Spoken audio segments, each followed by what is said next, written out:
King Sapichuni, Vice Ameni, Dindega, one another Manisa Machine, the owner of Nanda Buderera, no contest Sunday, so I show it. My Ponga contest when they tap and the Chitamora, but in that you know, Nakuto Madora. Am I the Raka Omai, Danetaku, Kurambani Chema, the judges here and Donora Mira Toma, Pandi Charamani, Paisa Mango Masaka, am I the Raka Omai, Danetaku, Kurambani Chema, the judges here and Donora Mira Toma, Pandi Charamani, Paisa Mangoma, am I the Tomosia Mochema, the Notoshi Siva Potation, Sakaoma, and the Sikuyenda, Wakanda Mkoma, Nikayandiri Kuyenda. Inonzi choma, Tanetaneku, Jambo Zaneme Ukama, Kopera Nere Mode, Vaito Ndisema, Vaiponga Kote Simopenyo Wango Uchakuma, Patinasi Uno, Dakutorova Mangoma, Amai, Zaredu Raka Omai, Tanetaku, Kurambani Chichema, the Chachisi and Donora Mira Choma, Pandi Charamani, Paisa Mangoma, Saka Amai,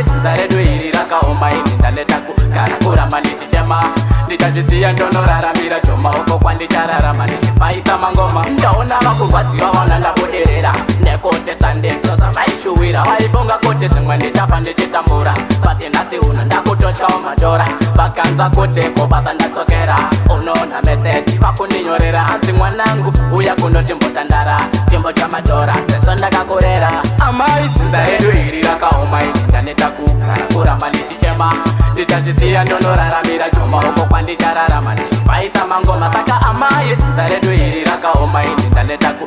Kurambani Chichema, the Chachisi and Donora Ramira Choma, Pandi Charamani, Paisa Mangoma, Amai, the Tomosia Mochema, the Notoshi Siva Potation, Sakaoma, and the Sikuyenda, Wakanda Mkoma, Nikayandiri Kuyenda. Inonzi choma, Tanetaneku, Jambo Zaneme Ukama, Kopera Nere Mode, Vaito Ndisema, Vaiponga Kote Simopenyo Wango Uchakuma, Patinasi Uno, Dakutorova Mangoma, Amai, Zaredu Raka Omai, Tanetaku,